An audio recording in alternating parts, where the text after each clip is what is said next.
அன்பான கர்த்தருடைய பிள்ளைகளே, ஆண்டவரும் இரட்சகருமாகிய நம் இயேசு கிறிஸ்துவின் நாமத்தில் உங்கள் யாவரையும் வாழ்த்துகிறேன். நான் உங்கள் பாஸ்டர் அருண் எபனேசர், FGPC ஜெப வீடு கேட்டவரம்பாளையம். அன்பானவர்களே, இன்றைக்கும் ஒரு கருத்துமிக்க கதையையும் ஒரு ஆலோசனையும் உங்களுக்கு சொல்ல விரும்புகிறேன். எல்லா பூட்டுகளையும் திறந்து காட்டக்கூடிய ஒரு திறமைசாலி இருந்தான். எவ்வளவு நுணுக்கமான பூட்டா இருந்தாலும் அவர் திறந்துடுவார். அப்படிப்பட்ட நல்ல ஒரு திறமை படைத்த ஒரு மனிதன் ஒரு குறிப்பிட்ட போட்டியில கலந்துகிட்டார். அதுவும் பூட்டு திறக்கிற போட்டி தான்.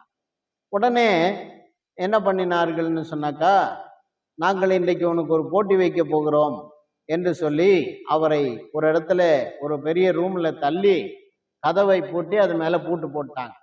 இந்த பூட்டை நீ திறக்க வேண்டும் என்று சொல்லி சாவியும் கையில போட்டாங்க. பார்த்தா அவர் ரொம்ப முயற்சி பண்ணி பார்த்தார். எவ்வளவு முயற்சி பண்ணார். முயற்சி பண்ணி அவருக்கு வேர்த்து ஊத்துது அப்படியே. இவ்வளவு தூரம் நம்ம முயற்சி பண்ணி எந்த பூட்டையும் திறக்காம இருந்ததில்ல, இன்னைக்கு இந்த பூட்டை திறக்க முடியலையேன்னு சொல்லி ரொம்ப ட்ரை பண்ணார். ரொம்ப நேரம் ஆச்சு, ஒரு அரை மணி நேரத்துக்கு மேல ஆயிடுச்சு. அப்படியே அவர் இதை நினைச்சு மயங்கி கீழே விழுந்துட்டார். மயங்கி கீழே விழுந்த உடனே அவரை உடனே போய் கதவை திறந்து போய் தூக்கிட்டு வந்து தண்ணியெல்லாம் கொடுத்து இது பண்ணி, என்ன ஆச்சு, நீங்க எந்த பூட்டை வேணாலும் ரொம்ப ஜாக்கிரதையா ரொம்ப நுணுக்கமா திறந்துருவீங்களே, என்ன ஆச்சு அப்படின்னு. அதுதான் எனக்கும் தெரியல, நான் திறக்காத பூட்டே கிடையாது உலகத்துல, எப்படிப்பட்ட பூட்டானாலும் திறந்துருவேன், ஆனா என்னால ஒண்ணுமே செய்ய முடியல, என்னன்னுதான் தெரியல, எனக்கு ஒன்றும் புரியல அப்படின்னு சொல்லி வேர்த்து விறுவிறுத்து உட்கார்ந்து இருக்கும்போது அந்த போட்டியை வச்சவங்க சொன்னாங்க, நாங்க பூட்டவே இல்லை, நாங்க பூட்டவே இல்லை, பூட்டின மாதிரி அப்படி ஒரு செட்டப்ல வச்சிருந்தோம், நீங்க பூட்டை திறக்க போறோங்கிறத மட்டும்தான் மனசுல வச்சிருந்தீங்களே தவிர, பூட்டிட்டதாக நினைச்சிட்டீங்களே தவிர, இந்த பூட்டு எப்படி இருக்கு என்ன ஏதுன்னு ஆராயக்கூடிய அந்த சிந்தனை உங்களுக்கு இல்லாம போச்சு அப்படின்னு சொல்லி அந்த போட்டியாளர்கள் சொல்லி எல்லாருமே சிரித்தார்கள். இவர் மிகவும் வெட்கப்பட்டார். அன்பானவர்களே, ஒரு வசனத்தை வாசிக்கிறேன்.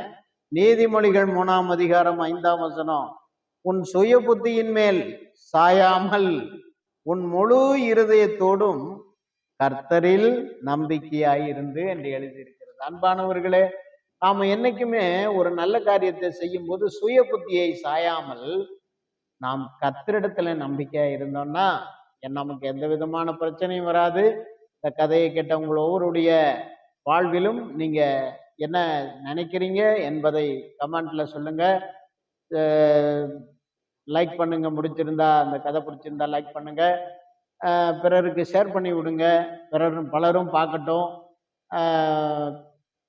மீண்டும் ஒரு நல்ல கருத்துமிக்க கதையோடு உங்களை சந்திக்கிறேன். உங்களுக்காக ஒரு ஜெபம் பண்றேன். நல்ல பிதாவே, உம்மை துதிக்கிறோம். இந்த நாள்ல உடைய பிள்ளைகள் இந்த கதையை கேட்டார்கள். உடைய பிள்ளைகளுடைய வாழ்க்கையில ஒரு நேரப்போக்காக இருந்தாலும் ஆண்டவரே, உடைய பிள்ளைகள் எந்த வகையிலும் சுய புத்தியின் மேல் சார்ந்து விடாமல் கர்த்தரை நம்பி இருக்கத்தக்கதாக, கர்த்தருடைய ஞானத்தை சார்ந்திருக்கத்தக்கதாக கிருபை செய்யும். ஒவ்வொருவருக்கும் ஞானத்தை கொடும், அறிவை கொடும், ஆசீர்வதியும். இதை கேட்கிற ஒவ்வொரு சிறு பிள்ளைகள், பெரியவர்கள், ஆண்டவரே ஸ்தோத்திரம், எல்லா செல்ல பிள்ளைகள் மற்றும் எல்லா குழந்தைகளையும் ஆசீர்வதியும்.